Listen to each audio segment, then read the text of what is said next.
Fluids, man. Fluids. Rest in fluids.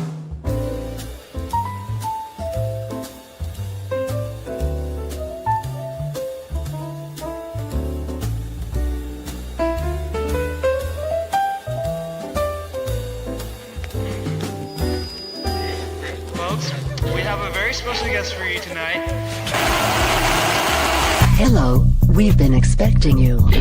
This is not a test. Your government and corporate overlords have implemented new measures for your own health and safety. We are just following orders. Everything is going to be fine.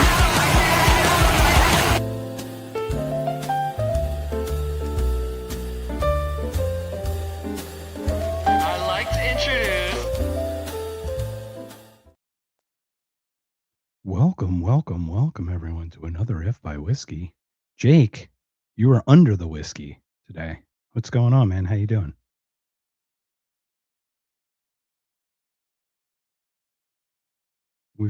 You're muted, bud, I think. Maybe. Sorry, I'm practicing my mute button because I want to be like free. No, and we do have our special guest who just jumped in, so just so we know. But welcome, sir. We'll get you in a second, Andrew. I've had a cold for the last couple of days. My toddler coughed on me, and they don't know how to cover their mouth. So I'm here. I'm going to watch the mute button so I don't cough in everybody's ear. But I'm here. I didn't want to miss this one, and I've been looking forward to this. So how are you doing? I've been looking forward for this one for a very long time. This is the introduction I have. The mighty Power Ranger, the mighty Boss Tone. I like this gentleman because Jason, our previous co-host, Jason Drop the Mask Pod, had a great conversation with him a while ago. Tribalism is dumb. Welcome, everyone. The mighty Andrew Heaton, please. A pleasure Andrew, to be how here. are you, buddy?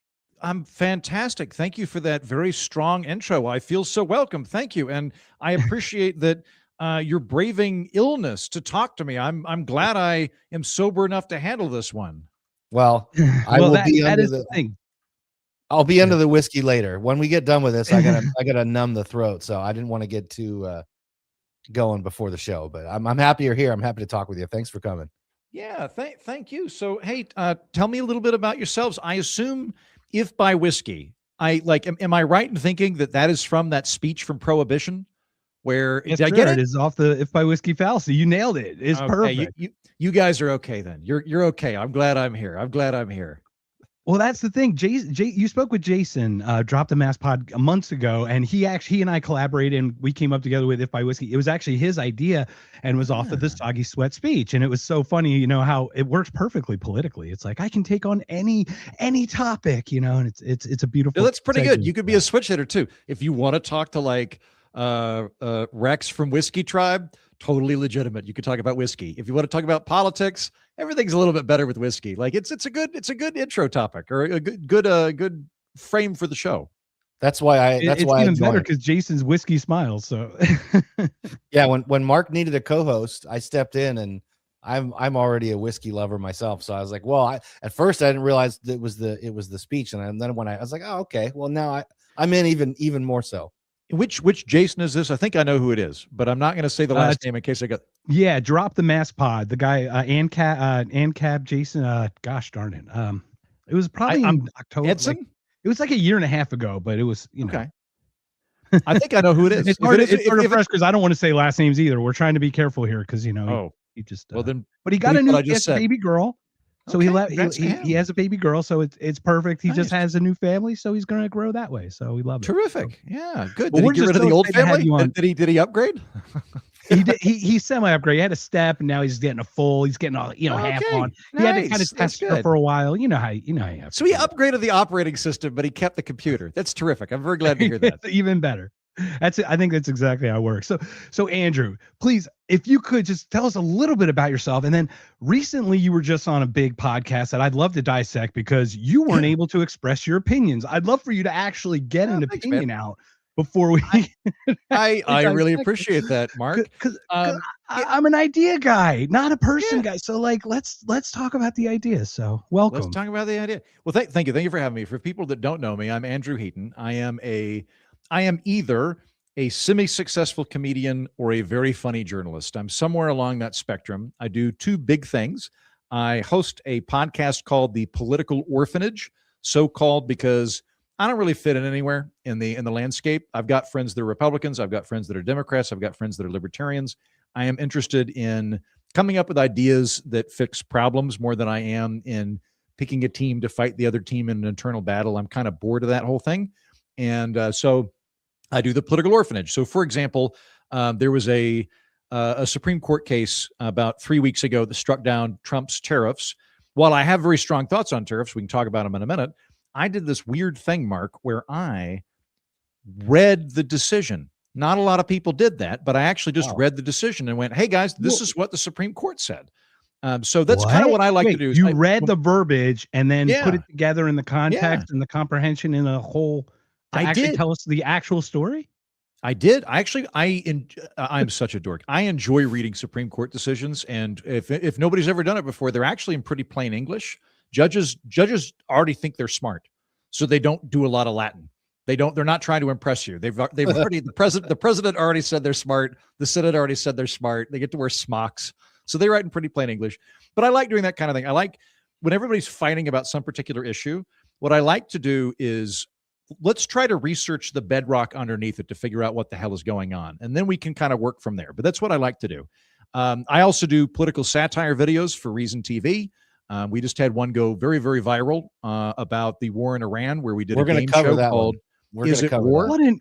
What a coincidence that you mentioned that one, Andrew. Yeah. Please continue. Yeah, we'll get to that one for sure. And I sometimes write books. I wrote a book called Tribalism Is Dumb, which is, I think, what you guys at least reached out to me about, but we can talk about a lot of different things. And that book, Tribalism Is Dumb, I wrote because I personally just wanted to know why everybody became a dickhead in the last 10 years. Like growing up, like I would go on dates where I had entire relationships in college of women where I didn't know if they were Republican or a Democrat. I knew what religion they were. That was very important at the time, but I didn't know and now it's inverted. We're like, I've dated a lady that was Persian. I don't know if she was Muslim or Christian, but by God, I knew her politics. So I wanted to know why they were real and they were fantastic. That's all we needed to know, right? No complaints. She was a cool lady and very attractive.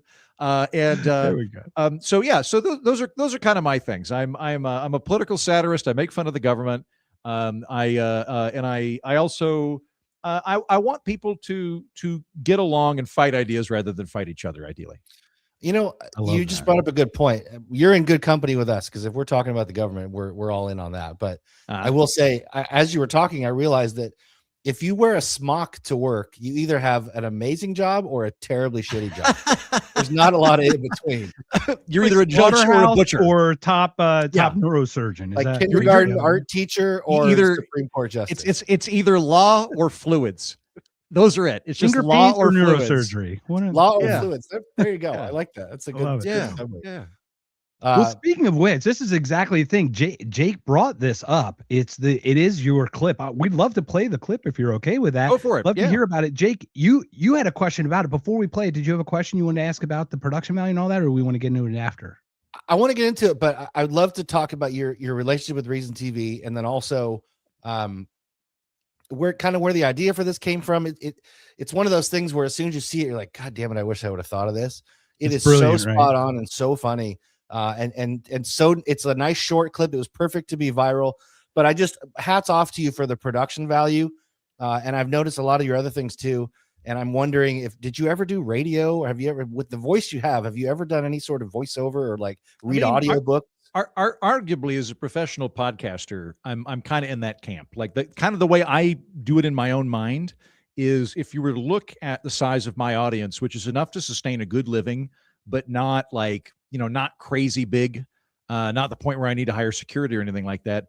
Yeah. I'm kind of like the equivalent of a mid-sized morning talk show host in the 90s. That is beautiful. That is a I'm sweet kind of like a, that is a perfect sweet spot. You got enough to get there, but you're not getting the radar. You're not getting swatted. And people recognize me, but it's not a lot. Maybe once a month, somebody at Jiffy Lube will recognize me. So it's like I was hosting Good Morning Cleveland in the 90s or something, and I was the guy doing that. It's fine. It's very, so I kind of see myself as a radio guy here in the 21st century. That's probably the closest corollary. I've done a little bit of voiceover work, but not a lot. It's a tough business to get into, and on top of that, there's peaks and waves to it. So I did a little bit of voiceover work when I was in the United Kingdom, weirdly. Like I was just a friend mentioned something to me way back when I was like 23, where there was a bus company that was starting a tour system in America, and they brought me in and went, we're not going to use your voice. We're not going to use you, but we need this as a proof of concept for our investors. And I went, okay. So I read this whole thing about Washington, D.C. It was horrible. It was very boring. It was not written well at all. They were obsessed with square footage. It was just an hour of me going, and on your right is the IRS building. Was it a ballroom they were installing? What were they measuring for the feet. Ballroom?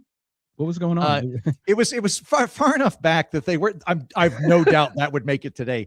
Sadly, like, and they didn't even tell me that I made the cut, because like years later, I was walking by a bus and I heard myself gibbering on about the square footage of the Department of Defense or something like that. Later, it turns out that it was a double-decker bus system, and a guy stood up as they were going underneath an overpass, and that put an end to that. So no more of that. But in terms of friendly advice, though, for people looking to go into voiceover work, I wouldn't. I have friends that are professional voice actor guys, and it was already a tight market like 10, 15 years ago. I looked into it. When I moved into New York, I took some classes. I kind of played around with it, but I have a classical broadcaster voice, and this is just how I talk. If we were speaking on the phone, this is how I sound like. I got there right after there'd been a big SAG-AFTRA strike, and as a result, they were really cultivating random people that sounded normal. And so after that, like commercial work really went to like, hey, I love Subway sandwiches. I'm from the Bronx. Like it turned into that. They didn't want Clark Kent, and now they pretty much just want celebrities. And then AI is gonna automate so much of that stuff too, where the director can sit down, and rather than having to work it out with a guy, the director can just record it and then turn the voice thing into old black guy, young white woman, whatever the thing is they need. So I'm happy to being type it out now. They can literally cut out the whole transcript and do it. And it is funny because you talk about Oklahoma, and I don't hear the Oklahoma in you. Now, I've worked very hard. See, I'm from Philadelphia. When you're talking about going over there and you're going from South Philadelphia and you're coming home and you're drinking water, you have to sound like that. But when you're trying to be on a podcast and you're trying to drink water so that people understand what you're saying, did you have this voice always, or did it kind of, because I've worked mine out over time, not unintentionally, it's just worked out over trying to become more refined, not refined, just more better communicator, I guess. Little of A, little of B. So being from Oklahoma, I'm from Edmond, which is just outside of Oklahoma City. It's part of the greater Oklahoma City metropolitan area. If you're from Oklahoma, or I would say Texas or Kansas, and you're from a major city, you probably sound similar to me. Like people in Oklahoma City and Tulsa have a little bit of an accent, but it's really not very noticeable. It's much more of that clear-cut accent. There was a touch of it, but when I was in high school, whenever you would hear Oklahoma come up in popular culture on a sitcom or something, it was always in this context: fresh off the bus from Oklahoma. And it always denoted a hayseed dimwit that's been thrust into the big city. And I asked my parents, I was like, wait a minute, are we hillbillies? And they were like, yeah, we're kind of rednecks. That's kind of the thing. And unfortunately, being a teenager, I was so deeply insecure at that time that I watched all this Frasier to beat it out of me, and would practice elocution by watching Kelsey Grammer. All salads and scrambled eggs. Yeah. I kind of regret that now. I wish I had more color in my accent. It comes out when I'm drinking, if I'm talking about agriculture. Like if you and I were to like have a discussion about a riding lawnmower, you'd find me to be a lot more earthy and Oklahoman. And I really it'll just go off the rails if we start doing that. No, I've become successful enough to become one of those irritating people that uses summer as a verb. So I summer in Scotland. I go over there for 1 to 3 months, and I've like when I was over there, I kind of try to hide it. And now I bring a cowboy hat. I wear my ridiculous belt buckle I got from my uncle, and they love it. It's like if anybody visits the United Kingdom, go for regional color as hard as you can. If you're from New York, lean into it. If you're from Texas, lean into it. British people don't like us as a concept, but they love us as individuals, and everybody likes benign stereotypes. So it's beautiful. And now you get noticed at Jiffy Lube. Yeah. You get noticed at Jiffy Lube. There's one, Derek, with a bad Boston accent. Jiffy Lube's another smock job. Hey, to listen from Boston, Boston's going strong. I've only been there one time. I really liked it. Everybody said everybody was an asshole. Everybody was super nice to me. And I liked because you're white. No, I'm just kidding. I was kidding. Maybe that I was the right A bad racial Boston animus joke. there. No, but they all had the accent, which was great because it's kind of been beaten out of the country, I think, largely due to TV and other stuff. But like in Boston, people are like, yeah, like my Back in the grandpa car with a got blah blah. laid off from the factory, so he hit the guy in the face with a bottle. And I'm like, this is charming. Like I really like this. And I it's quaint, like, yeah. Unless you're the guy like getting hit with a Pennsylvania. bottle. Pennsylvania's nice too, Mark. Pennsylvania is one of the most beautiful states in the union. Like it is really undersung in terms of natural beauty. It is a more like subtle, rolly, wooded. I mean, means land of trees, right? Something to that effect. Yep. Yeah, it's a really Penn's gorgeous wood. part of the country. Exactly. And when you get into like Western Pennsylvania, I went to a wedding outside of Pittsburgh a few years ago, and what I thought was so funny was anytime a guy would address a group, like this happened 15 times, where the priest, the dad, everybody, the priest would begin by going, "Okay," and then would say the sermon. Like everybody always began everything by going, "All right, enough of this." And I thought it was Yeah. no one ever noticed it except for me. I thought it was really funny. Yeah. Well, it's whoever talks loudest and last in the East Coast nomenclature tends to lead the pack. Is how that works. So can we play this clip? Oh yeah, go for it. I'd love to play this clip and love to hear your thoughts on this and Jake about this as well. Everybody, you guys, you're in for a treat. We got a couple other clips, but this one's a great one. So here we go, guys. The first one, Mr. Andrew Heaton. Is it war? World War I. War. Correct. World War II. War. Correct. The Vietnam War. War. Oh, I'm sorry, Carl. That was a congressionally authorized counteroffensive. Don't worry, we get right back on track with the Korean War. War. No, that was police action. No, they had tanks and stuff. Well, the police have tanks now, don't they, Carl? Okay, the First and Second Iraq War. War. They identify as military action. It's a bit like pronouns, except we kill people. All right, how about Libya? War. I'm sorry, that was kinetic action, not a war. Venezuela. Well, it was an act of war, I think. No, I'm sorry, that was a law enforcement operation, not a war. Iran. It's a war. We're doing war things. No, not war things. Preemptive retaliatory de-escalation action. No, that's not a thing. All right, judges. Okay, how about the war on terrorism? War.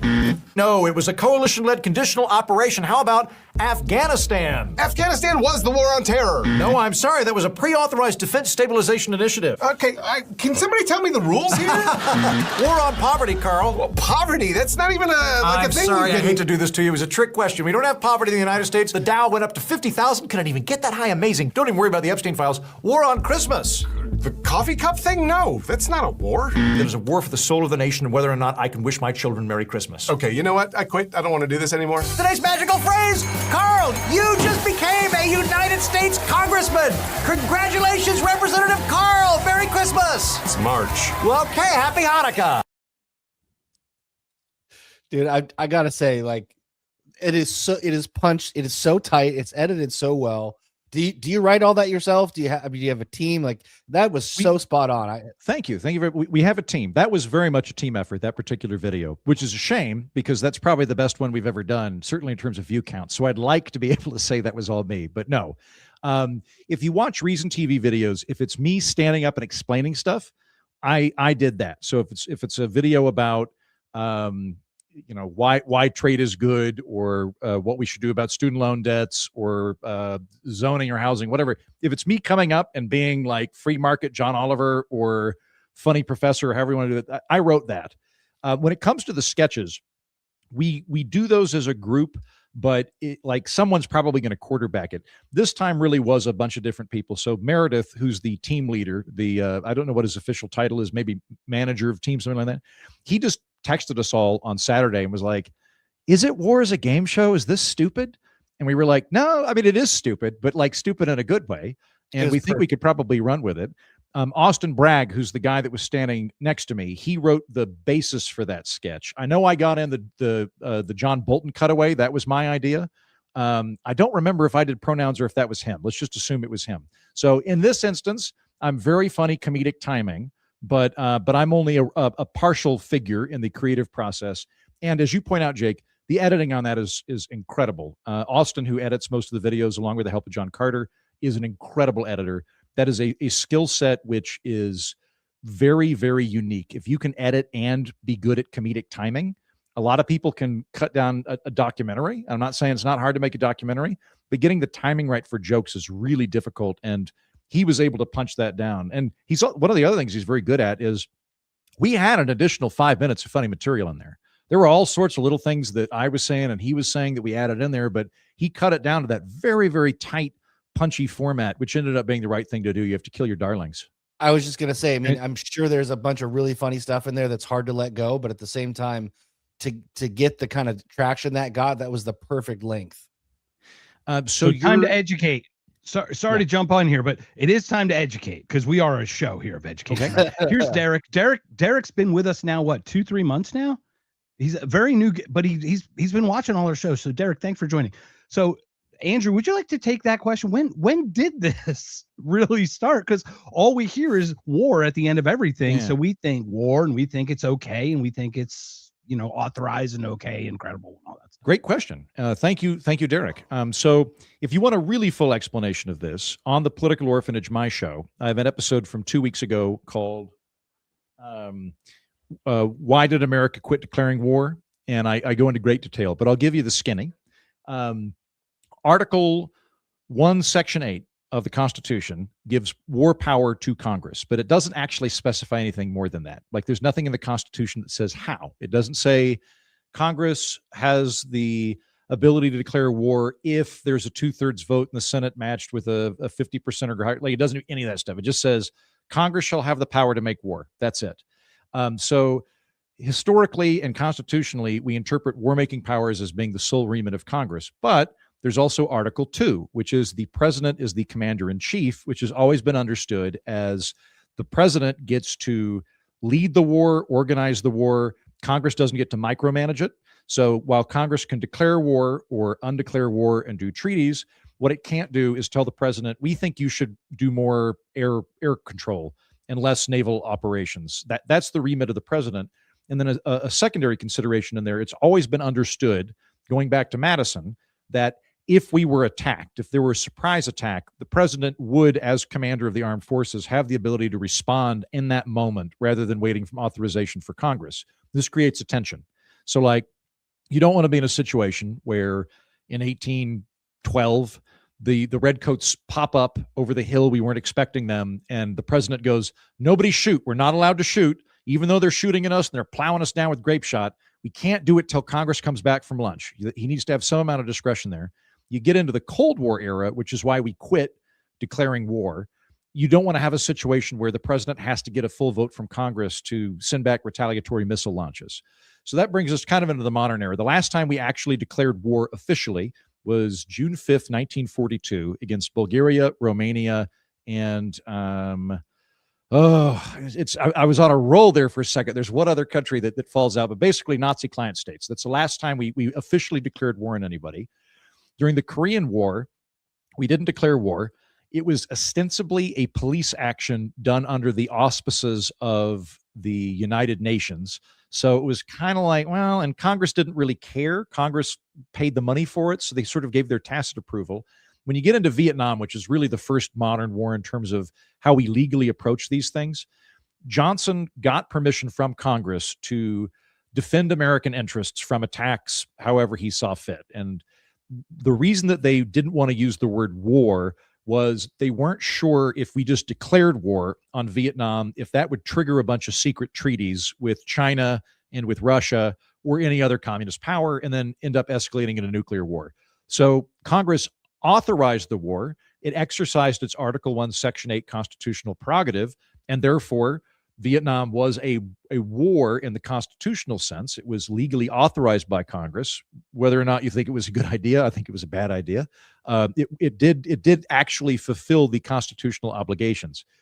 But since that time, we don't ever call it a war. We call it something else. That way it's more narrow and it's more ambiguous in hopes that it will stop escalation from happening. And it's something that basically no country's done since Vietnam. Nobody declares war anymore. Everybody does what we did. The other constraint that now exists is we got authorized. I'm doing okay here. I know I'm rambling, Mark. Is this all right? Or do you want me to go back? This is great. I love the education. That's the whole point. Is look, this is fun, educational. We're here for your time. It's what you want to talk about. You clearly are well versed. I'm here to learn. So please educate. So we go to war legally with Vietnam, although we don't call it that.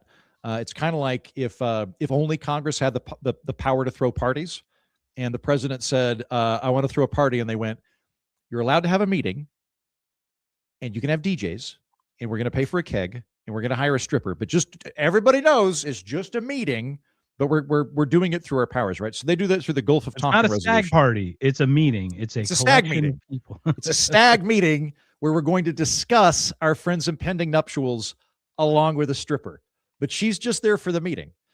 So that's the Gulf of Tonkin resolution. Vietnam, not very popular. So in 1971, by the time Nixon is in office, I said, you don't say. Not very popular. Not very. Even back then, not very popular.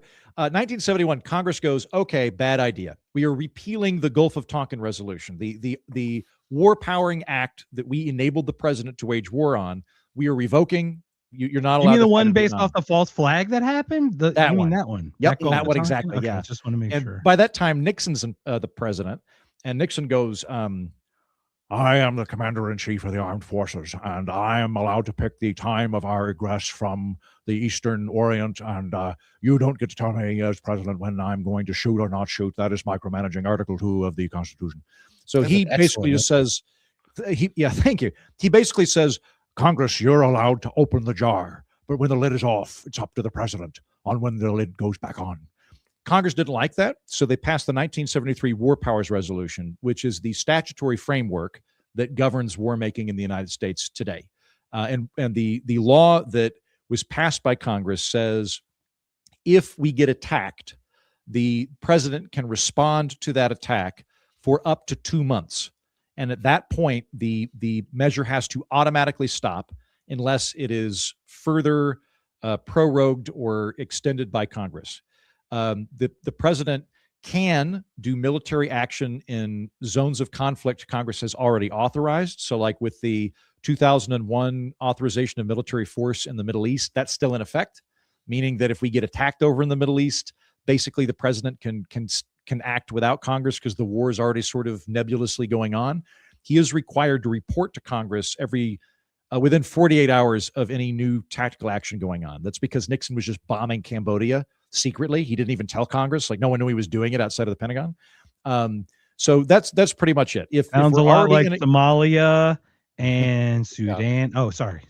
Yeah. Well, like you could make an argument that like George H.W. Bush and Clinton were responding to attacks, right? So Clinton in Rwanda, there had been attacks on U.S. embassies, and so you could there's some amount of gray room there. I would defer, like when in doubt, it's Congress, in my opinion. Like if when in doubt, Trump don't get power last year to the dropping the most number of bombs. Oh, right, Somalia, my bad. For example, yeah. So, right. For don't- example, it's like one of those, and then we look at Sudan. It's one of the 7 countries, but it's UAE aggressing with our weaponry, so it's still like proxy as well. Yes, I think it gets very messy, and I don't think we should have gone into Iran in general from practical purposes, for practical reasons, but smart people disagree with me, many of whom are John Bolton, and even if that is the case, like that, I have to say it's illegal by my read of the War Powers Resolution and the Constitution. We weren't attacked, therefore it's not falling under that penumbra of 2 months of military action the president can do. Had we got attacked, he would have been justified in 2 months of military action, but we did it preemptively, which means that it was illegal and unconstitutional. Unfortunately, Congress doesn't have the backbone necessary at this time to just assert its very basic governing powers under the Constitution. And it's a real constitutional crisis because basically the president can go, well, I can do whatever I want now. And it's now a precedent. It's been set. Congress wants to cover up Epstein just as much as the president does. So they're not going to keep him from starting a war. And then he's not going to call it a war until it's over, till he says it's over. Then he says we won the war. But before that, it's not a war. No, you didn't hear it today. No, today he both ended and started the war in the same sentence. I don't think you heard. He's like, no, it's over, but it just began. It's, that's exactly how it is, because it can be 2 things at once. But now it's a quantum war. Andrew, you're a satire guy. I found a clip that I thought you would find satirical. Okay, but the problem is it's probably more serious than you guys want it to be. But to us, it should be satirical. I'd like to share this one. I'd love to hear you guys both your thoughts on this one, because I heard this one today and I just got a chuckle. Short-term disruption for the long-term gain. Short-term pain for the long-term gain. Short-term pain be for long-term gain. We're going to have some short-term pain with long-term gain. Short-term pay for a long-term gain. Some short-term pain, yes, but we've got some long-term gain. Short-term spike for a long-term gain. Some short-term pain for American consumers. We may have to deal with that in the short term. Short-term and temporary. Temporary, short-term pain. It's going to suck in the short term. Some short-term pain. Short-term pain. We have to focus on the short-term. Short-term. Short-term. Short-term. Short-term and long-term. Short-term blip. Hopefully this is a short-term pain. Short-term is highly outweighed of the long-term benefits. Some short-term pain for the long-term gain. Short-term sacrifice for a long-term gain. I just got to know, like, do they get the binder that has, here's what we want you to read? Like, do they get a text? Yeah, because they shipped out the Epstein file stuff. Are they in like a with signal short-term chat? gain. Like, how are they all getting this all at the same time? Yeah, that I got to say, that is disturbing. Do you guys remember this? 4 years. Do you guys remember this in the last administration? How we called this out? The woke left has become the woke right. These people who called out, these people are doing the same NPC chip replacement, meat puppet, Jeff Dunham show. I don't know what's going on. Yeah, it sure looks like there's a talking point that got distributed by the administration. The other option, do you guys know what Hanlon's razor is? Are you familiar with Hanlon's razor? Yeah. You talked about on Timcast. Could you share about that? Because we do have the two, Arkham's and Hanlon's. You described perfectly, but I'd love once again for this. Yeah. Audience, So for this is kind of my golden rule when looking at anybody in media or politics. So Occam's razor is the simplest solution is probably the correct solution, right? When in doubt, err for simplicity. Hanlon's razor is if something can be attributed to malice or sloth and incompetency, it's probably sloth and incompetency. So like that one, the bit that threw me off was there were people on CNN and the BBC that were using that same phrase. So they're probably not getting the memo from the president. They don't like the guy, but they're hearing the other chatterheads talk about it. And then they're just doing that rather than doing basic research.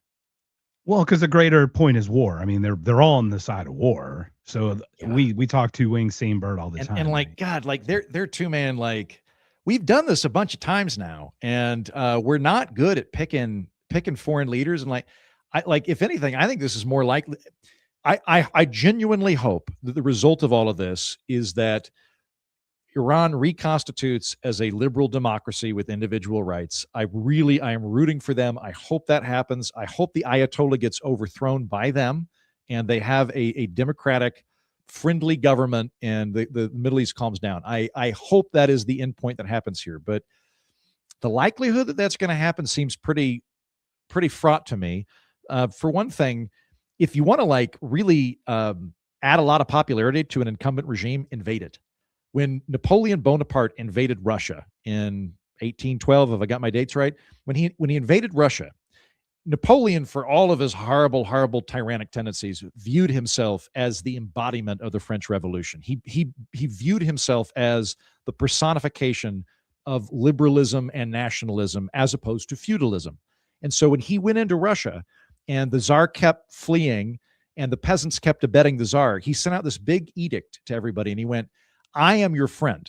I don't have a problem with the Russian people. And in fact, if you will quit abetting your Tsar and hiding him from me, I will liberate all of you. Right now, as I am coming into Russian soil, you are all the personal property of the Tsar. You were owned by him as property, and I am coming to liberate you.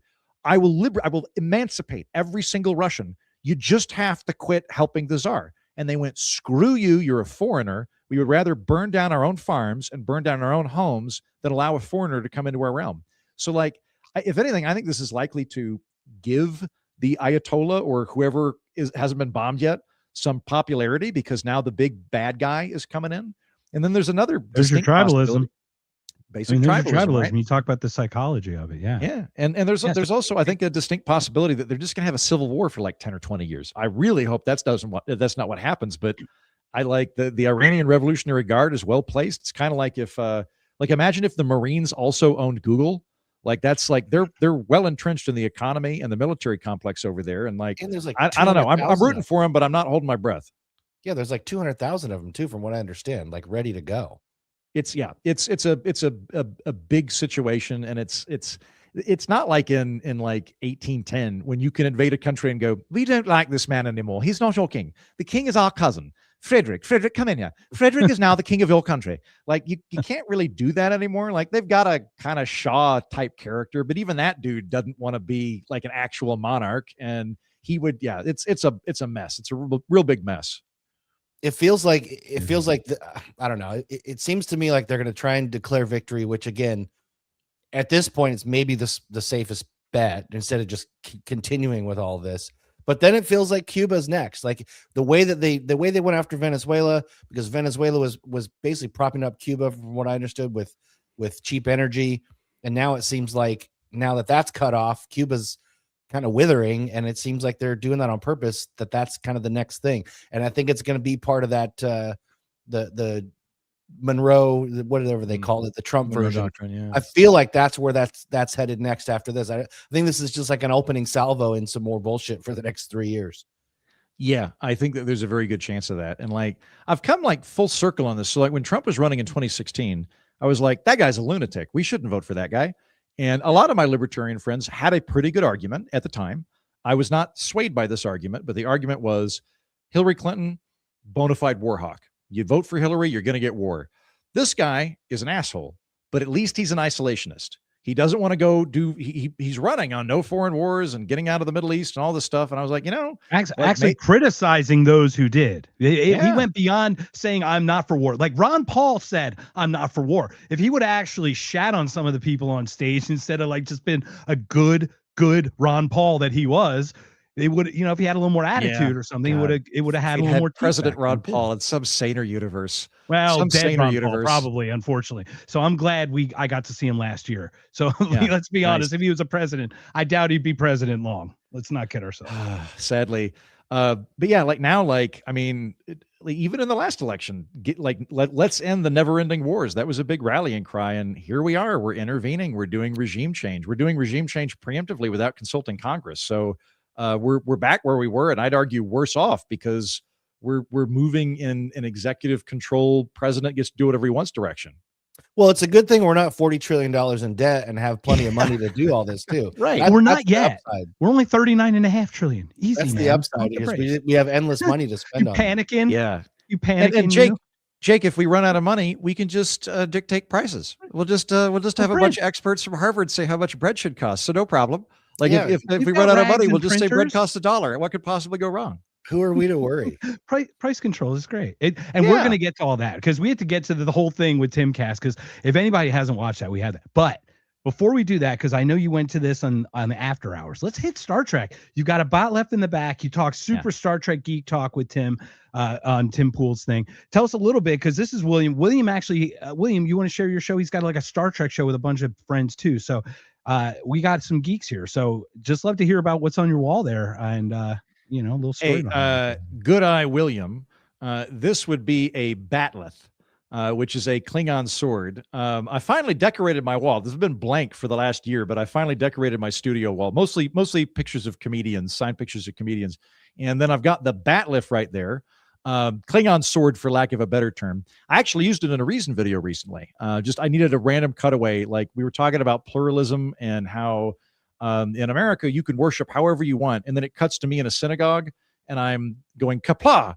And it's sort of like I'm doing a bar mitzvah, but I've got a batleth. The joke being that I, the Heaton character, don't fully understand the difference between Judaism and Klingons, and kept it, wrote it off on my taxes, and then put it on my wall. So yeah, huge Star Trek fan. In fact, I've got, I don't know if you can see it, that you probably can't tell from here. That picture right there is me and William Shatner at Liberty Fest in 2017. He was the headliner, and they had me do warm up for him. They had me be the feature act doing stand up for William Shatner. And so I was hanging out with him in the green room, and Mark Skousen, great guy, comes in and goes, "Mr. Shatner, we're ready for Mark you." Skousen, Freedom Fest 2020. You got to come. Freedom Fest. I'm sorry. I feel horrible that I mangled that. But Mark Skousen is a great guy. It was Freedom Fest 2017. He goes in and goes, "Mr. Shatner, we're ready for you." And Shatner goes, "Okay. What is this about?" And Skousen goes, "Oh, well, it's kind of a political thing. The audience is fiscally conservative but socially liberal." And Shatner goes, "Compromise. Okay." And then he just talked about horses for 20 minutes, just winged it, talking about horses. But they had me do stand up for him before that. So right after his speech, I snuck over to him. I was like, can I get a picture with you? And he went, you're very funny.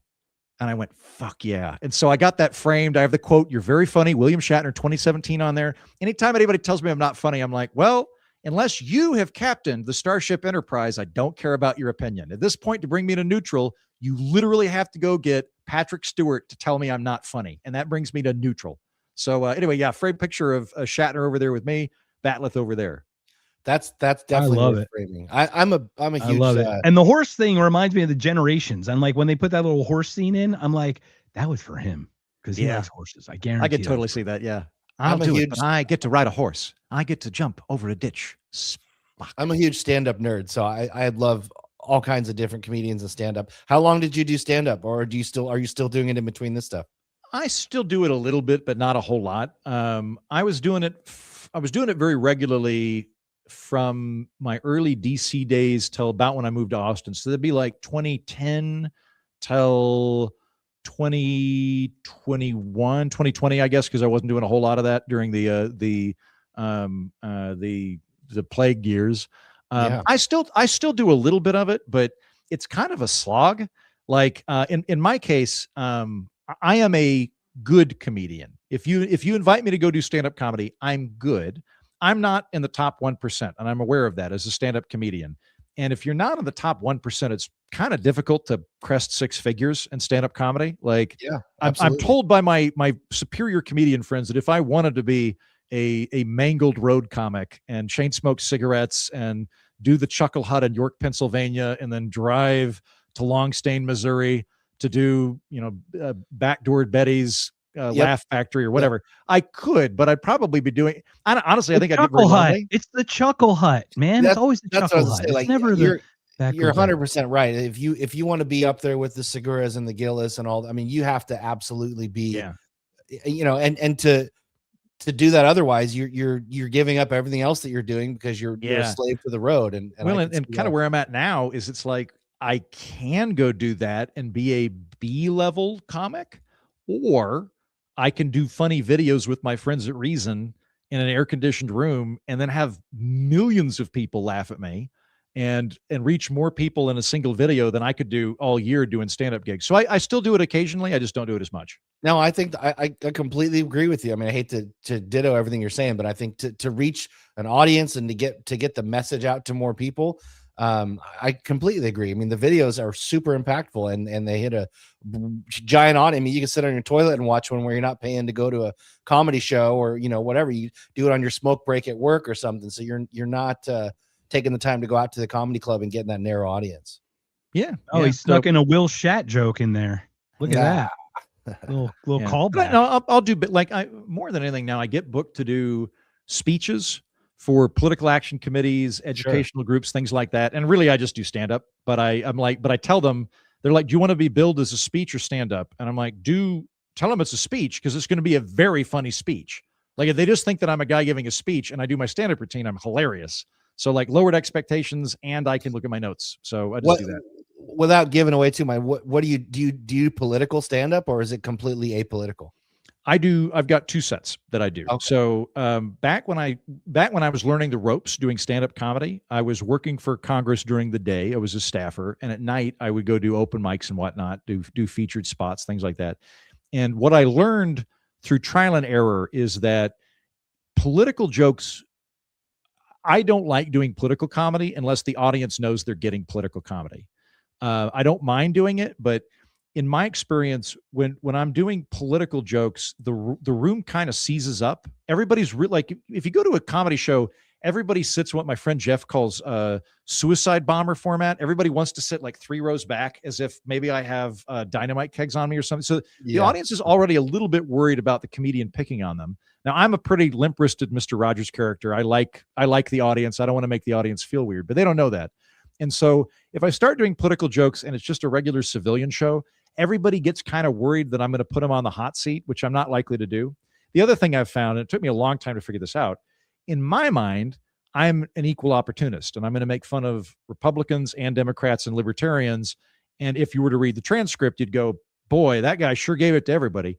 But yeah, if how it's that funny, it's funny. Yeah, but here's the problem. I think you guys strike me as guys with a good sense of humor. I think that you could take it even if you disagreed with the premise of the joke. If it was funny, you'd go, I don't agree, but that's funny, right? Yeah. That's not that common anymore. Most people, when it comes to political satire, really only want to laugh at stuff they agree with. So what I found was I make fun of the Republicans.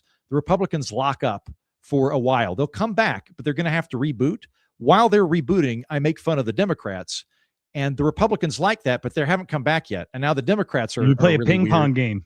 It's like a tennis game. Like so it's like you're juggling both, ideologies. Both of their meters go down, and then I'll make fun of the libertarians. There's only like 3 in the room, and they're just delighted that I brought them up.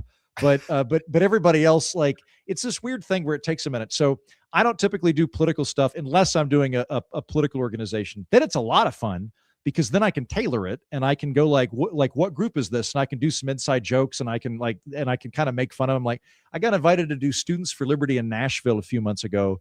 And I don't remember what it was. Somebody like politely heckled me in a fun way. And I made some joke about how like libertarianism is really just autism with neckties. And like the room loved it. They started going, autism, and like turned into this big thing. But like that wouldn't have happened. We relate to those. We know all of them. We know every autist in this country. Well, we have a database, but we don't share it with anyone. It's all okay. I'll say though too, like, I think it's a weird, a double-edged sword is probably not the correct analogy, but look, like a Dave Smith, for example. Dave, started as a comedian, ended up finding the political arena. He's super smart, so he has this. You kind of get screwed, because if he goes out, then they go, oh, well, you're not a funny comedian. If they don't like his politics, they say, well, you're not funny. Then you go to a comedy show and you watch him, and he's hilarious. But if you don't want to talk politics, he has to get someone. So he's kind of boxed himself into this spot. And I think his saving grace is that he was a comedian first. Yeah. I think you and get his saving a lot grace of that. is Piers Morgan and all that he goes on, because like he's earned every stripe that he's made. I mean, he goes up against every single debater, has not turned one down. And the closest one was, would you argue, maybe was what's his name? The Reason guy, oh man, I can't think of his name. The one on Rogan? Anyway. Yeah, the one Rogan, Hughes, Hughes, what's his name? Hughes. I thought you were talking Douglas Murray. No, I was talking what have you never been? What do you mean you've never been? Anyway, sorry, I digress. Hughes, I saw Dave stand up, and it was amazing stand up without the political stuff. So I don't know. I appreciate it. I knew Dave when he started out. I knew Dave during the first days of his punditry, because I was a writer for The Independents on Fox Business and subsequently Kennedy on Fox Business, which were the two libertarian shows. By the end, the only libertarian show. We had John Stossel for a while. We had Andrew Napolitano for a while, but they both went away. I knew Dave when he was an early guest on there, and he was really smart. We liked having him on. He was a really good talker. So it's Coleman Hughes, by the way. Just FYI, I totally spaced on the name. Oh, Coleman. Yeah. But here we got Jason here saying hi as well. So he's happy to see you. What's up, Jason? Howdy, Jason. So I noticed Rich's comment says, so you're Lewis Black without the high blood pressure. I'll take it. Yeah, some guy called you Matt Lesko, which is the guy with the dollars on his suits. Yeah, I see the Matt Lesko one a little bit more. I was about to say I think of myself as Norm Macdonald minus the talent. That's kind of like in my mind where I'm at. But Lewis Black minus the high blood pressure. I'll take it. I definitely look like minus Lesko. the cancer. Yeah, hopefully. Yeah, so this is great. So Andrew, we're so grateful that you spend time with. We've got a couple ways we can go. You mentioned AIs and scams, and I've got a clip of like a scam that has been going on for a while. It's more for just entertainment's sake.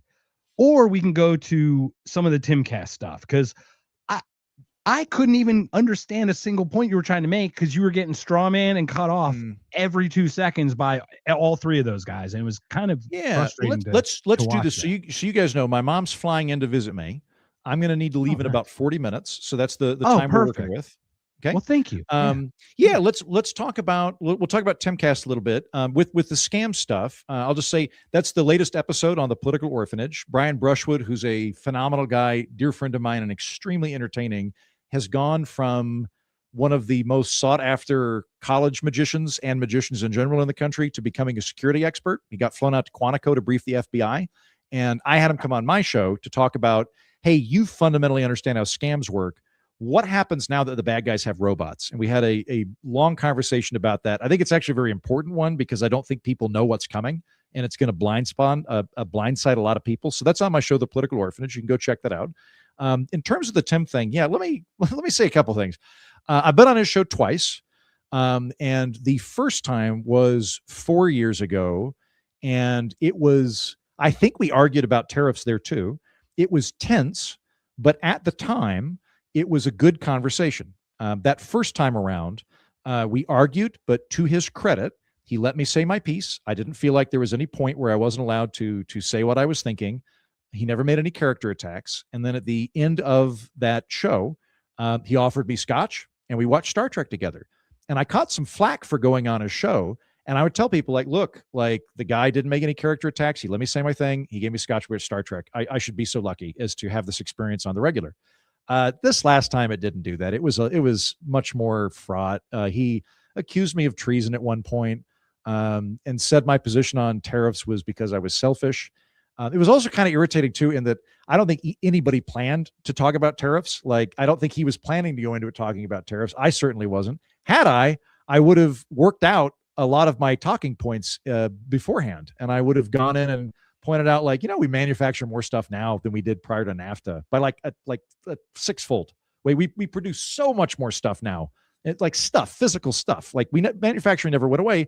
We didn't outsource it. We just became really, really technologically adept at making it easier to produce. In the same way that we have way less farmers now, we have more food than we've ever had. Why? Because farmers are rocket scientists with tractors. That's why. Because our farmers are so intelligent, they can produce crazy amount of food. My position on trade pretty much boils down to comparative advantage and absolute advantage, and the idea that when you have countries specialize in what they're good at and freely trade with each other, they become very productive at what they're good at. We all get more stuff, cheaper stuff. It's why the world has almost conquered bad poverty in the last 50 years. Like, we've gone from half the world being in like child starvation level deprivation when I was born in 1984 to now it's like 8%. And that's trade. That's trade that did it. And it hauled out the developing world out of children dying in ditches and allowed all of us to get cheaper stuff. And it didn't make the jobs go away, because again, we produce more stuff than before free trade happened. What happened though is that we switched from making cheap stuff like sandals to making expensive stuff like jets and computers and pharmaceutical products. And we still make some of the other stuff too, but we have robots do it. And all that money that we used to have to put into buying sandals means we can now pay doctors, we can pay people with construction guys to build houses. It's actually created more jobs because we have more money to invest in things. So it's been a net positive for everything. Tim is a protectionist. He takes the position that you will ruin your industrial capacity if you have free trade, and that the question before us is more than just making the dollar sign go up. It's about the soul of the country and the culture that's associated with it. I respectfully disagree with him. I do not think he knows what he's talking about. I say that because when I brought up comparative advantage, he didn't register it. And I don't think you can have an you can have a strong opinion. You can't have an informed opinion on trade if you don't know what comparative advantage is.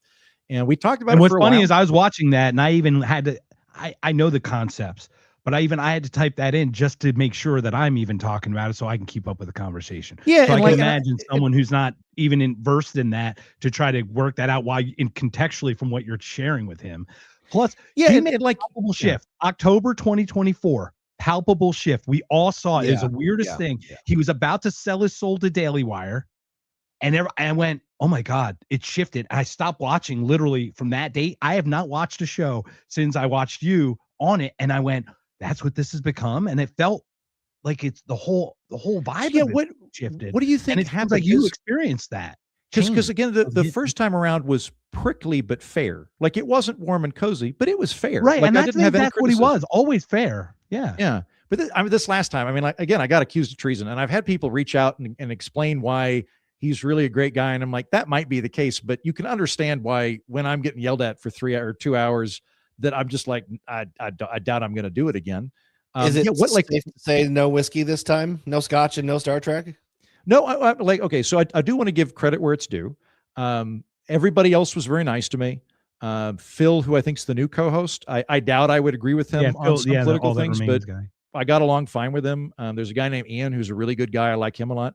I think Tim had to take off because he's now got a kid, and so just had to leave. It wasn't like abrupt or mean or anything. We shook hands, and the 30 minutes or so for the after show were fine. The 30 minutes after it were mostly us talking about Star Trek, which was a pleasant conversation. So it's not like it was completely bad, but I do think that it veered from a strong argument into character attack territory. And I if you know what you're talking about, you don't need to make character attacks. Like I'm a nice guy. I have good intentions. I could be wrong. Deal with my argument the same way I'm doing. So I throw this question to you. What do you think happened exactly? Oh, real quick, because William's asking me, William, the name of my podcast is The Political Orphanage. The Political Orphanage. Check it out. It's designed for people that don't fit into the red team, blue team thing, like figuring out how things work, like being challenged, as opposed to just bare knuckle tribalism. Might be a place for you. So yeah, Mark and Jake, I'm not super familiar with Tim. But there was a palpable change. I don't think he's having a good time. He didn't strike me as very happy. What do you think happened in between? I think once Go ahead, Mark, and I got my opinion. Audience. Yeah. I think the audience, he's captured by the audience that captured him. So the audience is guiding him, or whatever is keeping the prosperity for him is the one guiding him. I mean, this is the point. Like, institutions are always corrupted because humans are fallible. Like, we talk about tribalism, right? It's like, no, you don't ask what's the difference between the political parties. Ask what's the difference between the humans in said parties? And that is nothing. Nothing is different between the humans in said parties. This is where the crux, I think, of the position is. But to your point, Tim was awful. How does he not realize that the culture moved to video games playing Skate or Die on Nintendo? And that's where we got lazy, fat, and shitty. We stopped going outside and drinking from the garden hose, and we had to put a helmet on before we could even touch our bicycles. Now, you know what I mean? It's like, that is we changed the world. You're right. The culture changed, but the culture got soft because that's how cycles happen. This is almost like the turning type stuff, right? No, that makes a lot more sense to me. And I struggled. I went back and I listened to it. And like, I think what he was saying with the skateboard analogy was twofold, that because skateboard manufacturing had moved to Asia, the skateboard manufacturers were no longer sponsoring tournaments. I don't think if they're selling them over here, they would presumably still have that impulse. So I don't think that's particularly logical, but that was one thing. The other thing he was saying was that because you don't have skateboard manufacturing over here, the culture's disappeared because you don't have guys working at the skateboard factory passing it on. I think that's specious because, like, my guess is the majority of people playing piano don't have a dad that works at a piano factory. Like the patrilineal descent of culture is not that strong, particularly with hobbies. So yeah, I thought he was wrong about that. To the audience capture thing, I think it's counterculture, to be honest. Let's be honest. Skating arose as like a thumbing the nose to like authority, right? Like, remember, you use your skateboards to break into places, or you use it to protect yourself, or that's how you got around, right? That's how you when you were underage and couldn't drive. So that was a counterculture. When it became culture, the culture looked for another counterculture. That's how usually counterculture things that become fatty. What are fidget spinners and beanie babies? And these are fads. And that doesn't discount the quality. We're just looking like kind of everything's kind of declined in terms of participation, like dating, the amount of people that hang out with friends multiple times, like everything's kind of, it's smartphones and TV and stuff like that. The audience capture thing, I think, is a salient point. I don't know a whole lot about Tim's audience other than the ones that yelled at me this last time. I will say I know a lot of people in media that live in fear of their audience. You don't want to be there. You do not want to be in a situation where you're afraid your audience. That's why I love where you're at. That's why I love where you're at. You were in this sweet spot of like, look, I get to do what I want, and it's enough people that like what I want to make it a life. And that's I am look at. So fortunate in that regard. And part of it, I did a sneaky thing very early on that I'm really glad I did. So the show started originally as a daily program on The Blaze, which is Glenn Beck's network. Yeah. And but I was the odd man out. I was the, like, I don't know. I would say I'm a classical liberal. I usually just say I'm an independent. They would put me in the libertarian slot. That's fine. I was still an odd man out because I wasn't a Republican. So a lot of people would write into the show, And when they would write in like an argument against me, but it was a polite argument, I would read it out loud on air, and I'd go, this is why I like this audience. You guys like being challenged. And when you are confronted with an idea you don't like, you tackle the idea rather than making character attack, shout out to you, Bill, or whatever. And it just sort of like set the tone where moving forward, everybody was like, oh, so I'm allowed to disagree with you. I just don't have to be a dick about it. And I was like, actually, I would love it if you disagreed with me, because I don't want to perform for an echo chamber. I don't want to be wrong any longer than I have to be. So if I am incorrect about something, I want you to let me know about it. And I've had a couple of moments in the Political Orphanage now where I went to bed and thought this might all be over. Like when Roe v. Wade got overturned by Dobbs, I did an episode where I read the Supreme Court decision on Dobbs. And I went, I'd never wanted to get into the abortion stuff. I don't like talking about it. My audience is divided on it. I don't know what the exact proportion is, but I know it's not monolithic. But I thought about it and I was like, this is my job. My job is to talk about this stuff. So I'm going to read the Supreme Court decision. I'm going to explain it to the best of my abilities and just see where the cards fall. And I was I hit the publish button and I went to sleep knowing like tomorrow I might be out of a job. This might piss off enough people that I got to go do real work instead of what I'm doing.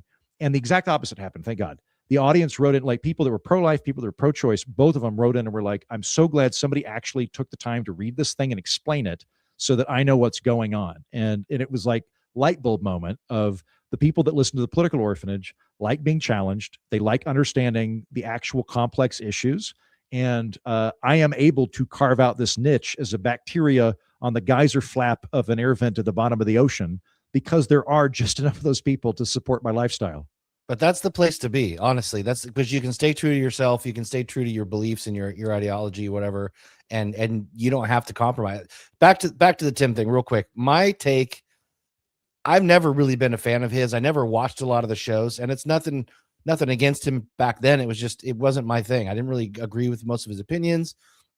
I didn't really like his format. He seemed to kind of yell a lot, and it was like, all right, fine. I've had this before. It seemed to me like he went viral too many times. He got too many eyeballs on the show. He had too many clips of him reacting in a way that, to Mark's point, audience capture. I think he realized, oh, this is what gets the clicks. This is what gets the listens. This is what's attracting people. And I think he's kind of boxed himself in, where if he doesn't do that, then he feels like he's got to keep going. And in the meantime, we've had Clint Russell's show, Liberty Lockdown, has completely taken off. And there's so many other shows that do what Tim does, but better. And I think he's realizing now that it's a little bit saturated with his shtick, so to speak. And I think he's kind of getting angry about it. And to your point, I don't think he's a happy person. And no shade on him. I don't know the man, but the appearance that I get is he's unhappy. I think he took a side that he doesn't like, and he's not liking the side he's on, but he's locked in. You can't get out of that. Yeah. And plus, like, he's also in a weird space too, where like, I don't have a staff. I've got two like part-time editor contractors on an ad hoc basis, but it's not like they're not dependent on me for their income. It's just like, for them kind of hobby level. So I'm not having to pay anybody that's their livelihood. He's definitely doing that. He's got a whole infrastructure out there that he's working with. He's also like I don't relish this at all. But they had somebody drive by and shoot at the property 6 months ago. He's got an armed guard out there. So I think he's aware that, particularly with Charlie Kirk, I am neither big enough nor inflammatory enough that that's something that I'm really worried about, but he is. And so he's kind of like isolated out there. And I hope that if and when we run into each other again, he's a little bit happier and we have a better conversation. Because I'm rooting for that. I would hope if we meet up again, it'll be under better circumstances. He needs to stop doing a Nick Fuentes impression, is my opinion. Well, I'm neither big enough, but I am volatile enough. So, mine will be a suicide, which I am not wanting to do. I am happy to be alive, but it'll be something like, dude found dead in his room because he hates himself or something like that. Yeah. Because we're not big enough yet, Speaking broadly rather than talking about any particular person, one of the problems that you've got in the media landscape at the moment is when you've got the collapse of the old institutions, which I don't really bemoan that much. Having worked in television, I'm hasten the day when cable television goes away. I don't think it's a good medium in general. So I'm good. I'm glad for that to go away. But you have the old guard kind of going away. with new media, of which we're all members of it, we're all kind of fighting for attention, and it's a pretty saturated field. So like podcasting was on the up and up in like, I don't know, 2008 till about 2022. And it's kind of saturated. Like I've at first I thought I was slowing down, but then I've talked to a bunch of people and it's like, kind of wherever you were in 2022, it's harder to get beyond that. Like you might get a little bit of growth, you get some churn. You can break that. But if your method of breaking that is to be bombastic, if your method to attract attention is to say radical or inflammatory things, you have to keep doing that, and you have to keep doing it more, because the new guy coming up from the side, he's going to try to out radical, and he's going to try to out exacerbate you. And I don't ever want to be in that position where in order for me to continue feeding my dog and living in a house, I have to be angry for a living, or I have to make people angry for a living. I don't want to do either of those things. I do have a question about that to expound. I think you're absolutely correct about the people. The thing is, it's almost like Tim's a representation. It's not about Tim, clearly, but Tim was a new guard who then kind of solidified the early foundational new guard, right? Like the replacement of dinosaur media is him, but he's now the foundational rock, the representing the dinosaur media. And we move so quickly that none of us want this concrete thing locked in anymore, because it's such a fluid, dynamic world that it's almost like there's always the next thing. Because once you become this establishment, they're looking for the next, because that's what the idea of podcasting is always about the next idea or the next thing. Well, speaking of next idea, I'm going to segue this. I know you have another clip you wanted to get to. I want to respect Andrew's time because I know he has like 10 minutes left. He's got to bounce. Please, so please. If there's anything else you want to clip and discuss, let's do that so we don't miss it. No, not at all. I was going to share this about a little bit of a scam. We can top this at any time, so I'll just let her go. Be a blessing, because I'm telling you, there's an anointing of release right now. I want $100,000 to come in. I want $100,000. There are 10 people that could give $10,000. There's 100 people that could give $1,000. Get a check, make it payable to Paula White Ministry. There are people that are watching right now. If you say, I don't have it, give $100. Bring up a sacrificial seed. This isn't for me. This is about kids that will die without you being obedient. This is about kids who are going to be minstrels and instruments and warriors and mighty for God. This is about kids who are going to make a difference. I'm not going to take everybody's blessing. Come on. I'm going to tell you, get a seed of sacrifice. Get in the arena. Get in the arena. I need you to stand. There's only 3 envelopes. I'm not moving. I'm not going to lay hands on people till you're obedient. Get out of your seat. Come on. And come. This isn't for me. I like that. This isn't for me. Make it out to Paula White Ministries, but this isn't for me. And I'm not going to lay hands on anybody till I see more than 3 envelopes on that stage. I mean, I guess I'm not familiar with that particular lady, so I can't speak to that. But I don't know. It struck me as pretty righteous gemstones based on what little I saw. Yeah, but not. It is. I just thought I'd share it because it's like one of those ones. It's like one of the original ways to try get you tribal, right? It's like get you in a group. And to your point, Andrew, it's like let's look at Iran's a great example. You basically kill the equivalent of the Pope, okay, for their group. Now that group, sometimes it's just Koresh, and there's only 50 of them. Okay, that's one thing. This is 1.6 billion people that you just killed the Pope. This isn't like one small little thing. And it's kind of like, to your point, is I'm going to choose my group before I choose the bigger group. Like if I choose fraternity. If I'm in a fraternity, I'm going to choose Greek over non-Greek. Right? For example, in a college thing, then you choose the guy fraternity over the girl fraternity, then you choose your fraternity, right? But like there's hierarchies of this tribalism, and it's interesting watching it blossom. Hey, dude, I wrote a whole book about this. I've got, hold on, I'm supposed to show a copy. Yeah, it's almost like the perfect ending for the show. It's almost like a perfect way to do it. Yeah, it's like share all that before I wrote this book. It's called Tribalism. There we go. Tribalism Is Dumb. Let's see, is it gonna? There we go. I was impressed. Tribalism Is Dumb. Fully dressed. I thought it was just a jacket and shirt and like some sweats. Yeah, you know, I think my approach to fashion is everybody's an action figure. Like, you know, like the Muldoon action figure from Jurassic Park always has a safari outfit. Superman always has a cape. This particular action figure always has a blazer. It just comes that way. It doesn't matter where I am. If I'm if I'm meeting somebody at 6 a.m. hungover for donuts and cigarettes, I will rock up in some old blazer. But yeah, I wrote this book called Tribalism Is Dumb, subtitled Where It Came From, How It Got So Bad, and What to Do About It.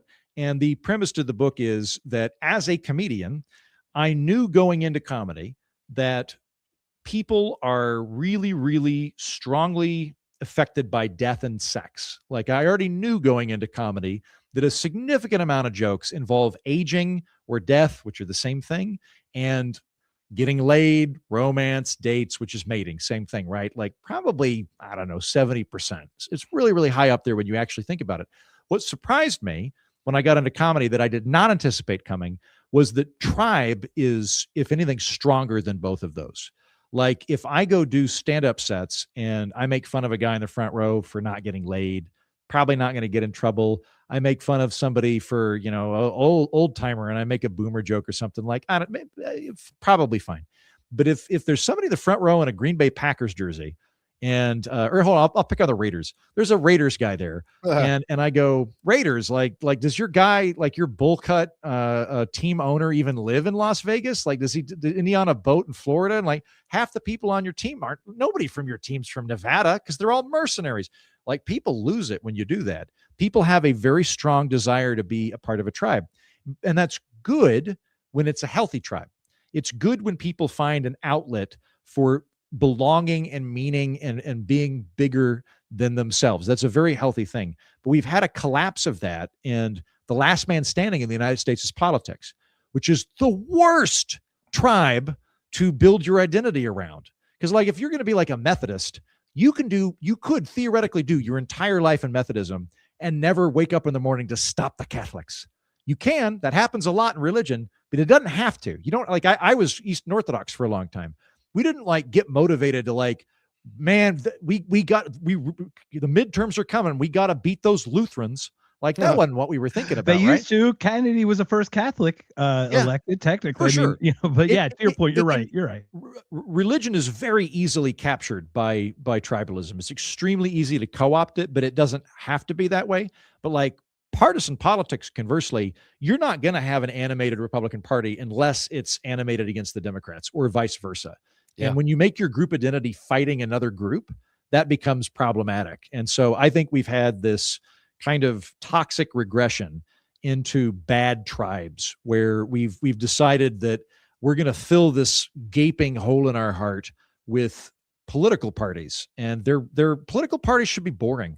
Political parties should be vehicles for policy changes. They shouldn't be the core of your identity. Like growing up, as I said, like at the beginning of our conversation, I dated people that I didn't know their party. I found out when I was in college that like half my conservative relatives in Oklahoma were Democrats. And I was like, what? You're way more conservative than I am. Why are you a Democrat? And the answer was they never really thought about it that hard. Like Oklahoma was a Democratic state when they came of age, and it was just a thing to fill out. It wasn't really what they thought of themselves as was, I'm a dad, I'm a deacon at the local church, I'm a farmer. Those were the things that were their core identity. And then it all turned into this, and politicians know it. And politicians want you to be angry, and they want you to be afraid, because it's a lot easier to get you to do their shit and pay taxes to them and kill teenagers in other countries when you're afraid and you're wanting to fight the bad guys in your own country. And I won't do that. I will fight bad ideas, but I'm not going to lay waste to my own country in order to further my personal ambitions.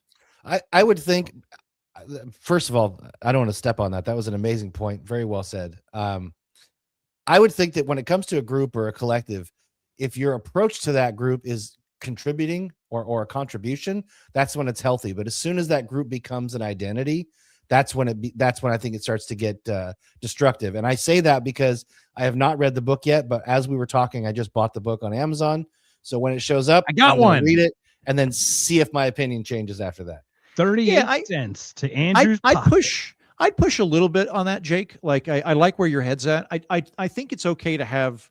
It's going to be very rare to have people that don't have a identity that's not a part of some group. Sure. With a libertarian audience, you're going to find people that are very individualistic and think for themselves. And so you're going to have more people that are capable of constructing their own individual identity. Most people aren't wired that way. And that's okay. Like, I think the problem is when it becomes when it becomes toxic, or when the point of the tribe is just fighting another tribe. So like when I lived in New York, you could walk by the Hellenic Society Association, where old Greek guys chain smoke and talk about baklava. That's fine. If they want to be really, really Greek, that's okay. The problem's not when they want to be Greek. The problem is when they want to fight the Serbians or kick out the Jews or whatever the thing is. You to be Greek. Yeah, yeah, or when they want you to be Greek and everybody's got to be Greek, right? That becomes the issue. And yeah, so I think watch Andrew on Drop the Mask 2. We focused on the book. Yeah, check that out.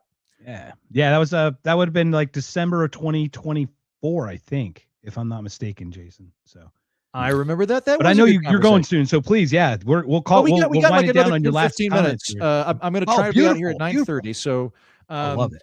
You got a little bit more. We got like bonus time now. What do you want to talk about?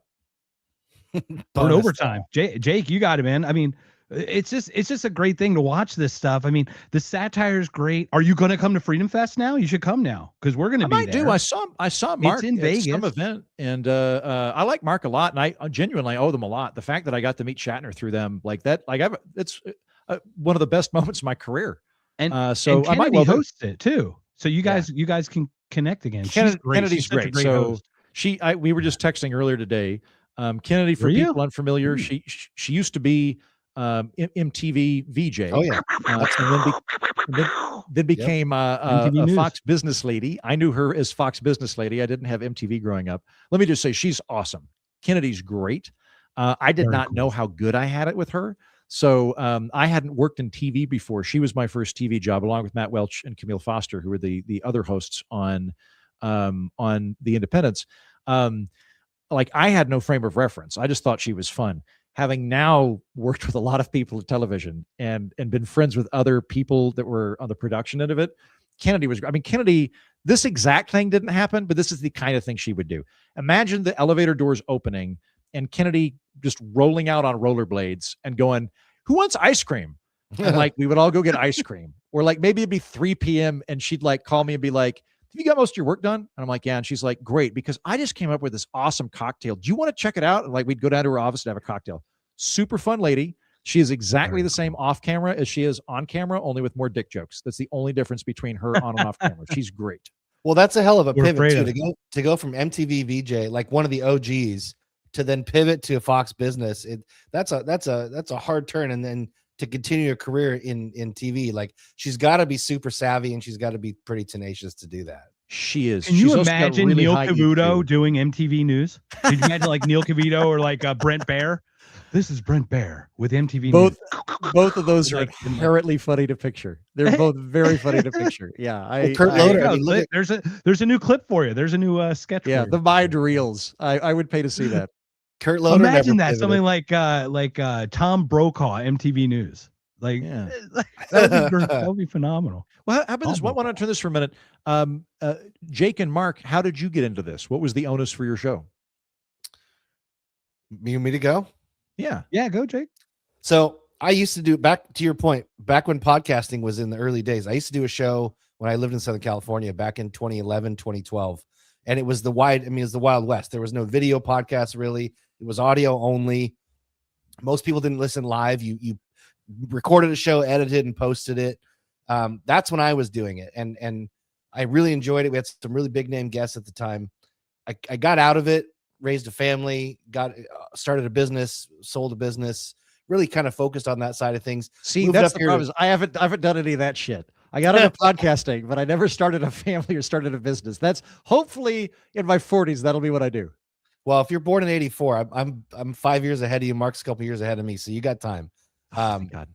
But I moved up here to Seattle and kind of I did some podcasts with some friends, but it was never really serious. And then a mutual friend of mine, Mark's and I, Free, he has an amazing show called Are You Smarter Than a Politician on YouTube. And it's a great tongue-in-cheek way to push forward liberty-minded ideas and to really kind of take the wind and, take the piss out of things. So I reached out to Free. I said, I'm looking to get back into doing some podcasting. My wife's tired of hearing me bitch about anarchy. So how can I get into this? He goes, well, I got a buddy who has a show and his co-host just left to go have a baby. And he connected Mark and I. Mark and I have never been in the same room together. We started doing this on Free's connection, and we started co-hosting, and we developed this good rapport back and forth. But the first time Mark and I are actually going to be in person together is going to be Freedom Fest this summer. Nice. We're going to have a panel show I and have should be there for that. Do some live stuff. Can I ask? So I haven't done the live stuff. So is it a thing where you record it live and like hardcore listeners watch and comment, and then you put it on Apple Sure. Podcasts? Yeah, Is that how it yeah, works? basically. Yeah, Nice. absolutely. You know what? It's great. Like, for someone like your audience, maybe not as much as because you have a grown audience, but like we like to interact because I like to hear ideas off the things. Well, you know what? I'd love to share my story too. Mine's a different one than Jake's a little bit, but I started actually in 2020, but I actually started with cannabis and THC and CBD. I sold CBD oil back in the day for like a direct marketing or something back in 2017. But Better than what snake led to oil. that was I had a near-death experience at 13, Andrew. I left my body. I think I switched souls. This is where I go crazy. But if you heard I sound lucid, right? Okay. So I'm happy to share my lucidity. But at 40, I wasn't, I had this weird thing. Like I didn't really want to be here anymore, but I wasn't sharpening razor blades or like loading magazines or anything. I was just in that that was my rock bottom. Was like, I'm not sure I want to be here anymore. Maybe I should go talk to somebody. So I talked to a guy who did NLP, and he was a nonlinear mathematician. He was into quantum mechanics. And I figure, hey, worst case scenario, I'll talk physics with the guy. Why not? Right. So I go into his room. He looks at me. He goes, "You're different. Water works." And then he sent me through a guided meditation, and I saw a vision. I saw the vision of Clementa Pinckney get shot the week before he got shot. And I can tell you 100% that is what I saw. There is no doubt. And I have seen things that happen in the future. I say things that happen, and I have no idea how any of it happened. My other podcast is called Knocked Conscious because of that. It was not, I literally it just opened up this weird thing for me. And now I'm trying to understand what it is. And I'm sent here to stop us from destroying ourselves. I know that sounds really strange, but This sounds amazing. Not in the big guy stopping it, more of like ground up, obviously, from I meet people like myself who have had experiences. Now, what I've experienced, I'd love to have a conversation with you about it because it is crazy. Yeah. But you can tell I've obviously a lucid person who just shares the experience. That sounds amazing. I would love to talk to you about that. So where I'm at was very religious. Like when I was in college, thought I'd probably wind up a priest, Eastern Orthodox, which means I also thought I got married, although that didn't happen yet either. So who knows? And now I am a friendly, low wattage agnostic. So that is to say, I think it's lights out when we die, but I'm not rooting for it. Like I hope the religious people are right. It's not. I just don't particularly buy it but myself. it's not exactly lights out, but it's not exactly lights on.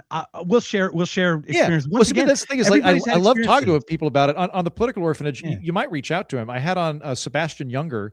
So you guys being the same age as me, he wrote the film Perfect Storm 30 years ago, whatever that was. That's Sebastian Younger. He's a great writer. He's a war correspondent.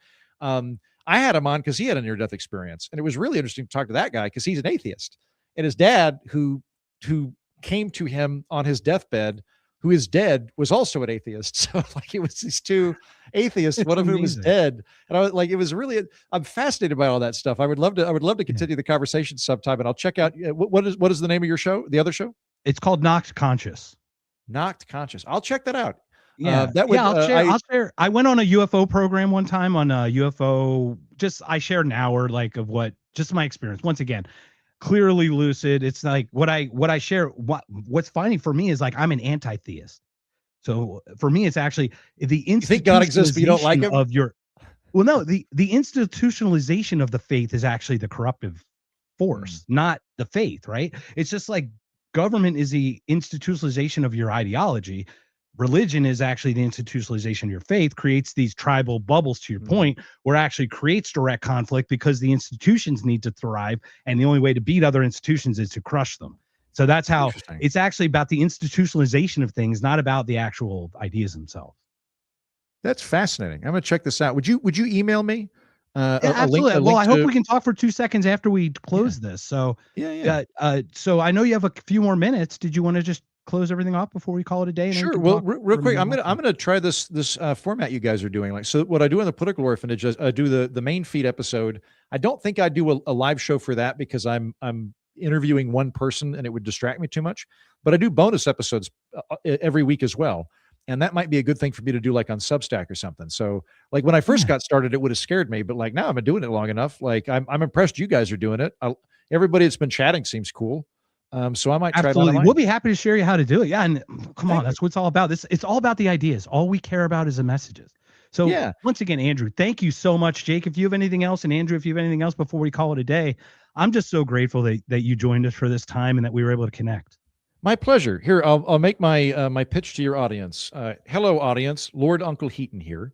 I host a program called the Political Orphanage. If you have been suppressing an orgasm while listening to my baritone dulcet voice, you could get that edging every week. If you subscribed to the Political Orphanage, you would get the personality you heard, plus a cavalcade of fascinating guests.